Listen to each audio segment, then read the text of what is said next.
Hello everyone, कैसे हैं आप सब। आई होप कि ठीक होंगे।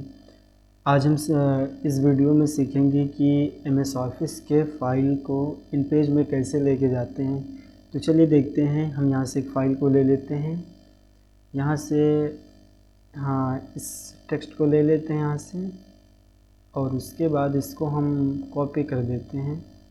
इन सारों को कॉपी कर लेते हैं जितना भी है, इस तरह कॉपी कर लेते हैं। और उसके बाद फिर कंट्रोल सी से कॉपी कर लेते हैं और फिर हम इसको मिनिमाइज़ कर देते हैं। फिर हम जाएंगे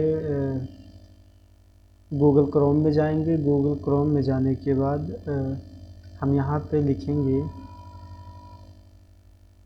Unicode Unicode Urdu to InPage convert. तो यहाँ से ये Unicode Urdu to InPage आ गया है। बिलाल आप भी इसी साइट को सेलेक्ट करना है आपको भी। और फिर हम उसके बाद यहाँ पे उसको यहाँ पे पेस्ट करेंगे। कंट्रोल वी से पेस्ट करेंगे। ये देखिए सारी चीज़ें आ गई हैं। उसके बाद फिर हम इसे यहाँ से एक पासवर्ड देंगे 6588। फिर हम कन्वर्ट पे क्लिक कर देंगे। कन्वर्ट पे क्लिक करने के बाद ये क्या डाउनलोड फाइल आ गई हमारे सामने। Your in page text format is ready. तो इसको हम डाउनलोड कर लेंगे और हमारी फ़ाइल जो है यहाँ पे डाउनलोड होगी। तो हम इसी पे क्लिक करेंगे।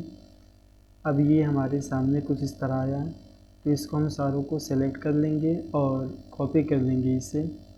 फिर हम जाएंगे इन पेज में, क्योंकि हमें एमएस ऑफिस से इन पेज में लेके जाना है। तो हम इन पेज में जाएंगे, क्योंकि हमारी फ़ाइल जो है एमएस ऑफिस की है और हमें इन पेज में लेके जाना है।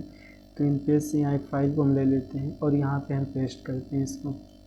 ये देखिए जिस तरीके से एमएस ऑफिस में था बिल्कुल उसी तरीके से इन पेज में आ गया। इसके साइज़ को हम बड़ा करके आपको दिखाते हैं। ये देखिए, तो इस तरीके से आप यूनिकोड की मदद से आप एमएस ऑफिस से इन पेज में अपनी फ़ाइल को, अपने टेक्स्ट को लेके आ सकते हैं। Okay, thank you for watching.